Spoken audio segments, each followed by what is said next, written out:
Colonie, c'est les Palestiniens qui colonisent, c'est les Palestiniens qui n'ont pas d'État. Non, je vous parle de la situation israélo-palestinienne. Je parle du Hamas tant que le Hamas. Pourquoi il y a le Hamas? Pourquoi on en arrive là? Parce que justement, l'État d'Israël, je vais juste terminer, l'État d'Israël ne reconnaît pas l'État de Palestine. Il n'y a pas...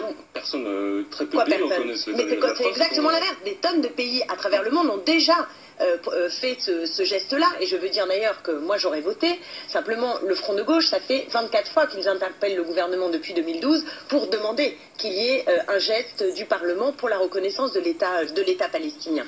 Il n'y aura pas de sécurité des Israéliens, il n'y aura pas de paix dans cette région sans reconnaissance de l'État palestinien dans les frontières de 67. Dites-moi quel est le gouvernement de l'État palestinien. Mais vous commencez par là?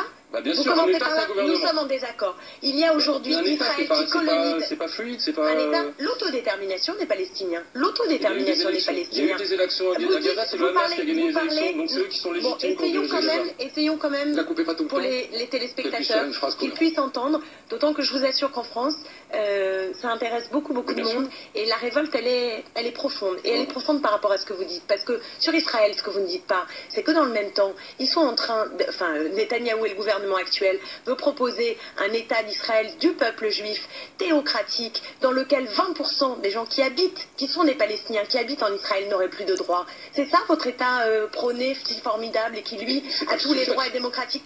Mais moi je vous dis, vous me parlez du Hamas, je vous parle de l'État d'Israël. Donc là, la question très concrète, c'est qu'il y a un État qui colonise. C'est l'État d'Israël, qui s'assoit sur le droit international depuis des décennies, d'accord? Est-ce qu'il se met dans le droit chemin? Est-ce qu'il reconnaît que les Palestiniens aient le droit à l'autodétermination et à des frontières? Et les frontières, c'est là où c'est absolument insupportable, c'est que pendant tout ce temps que les négociations n'avancent pas, que le Fatah a essayé des négociations démocratiques, il a échoué. Et le Hamas, il grandit aussi à la faveur de l'échec du processus de négociation enclenché, proposé par le Fatah. Et aussi par le fait qu'à Gaza, c'est l'asphyxie avec le blocus. Ça fait monter le Hamas. Et maintenant qu'on est dans cette situation, avec 380 000 colons en Cisjordanie, etc., on dit, regardez, fait accompli, il y a le Hamas, il n'y a plus de frontières qui sont stables, alors on ne va pas reconnaître l'État palestinien.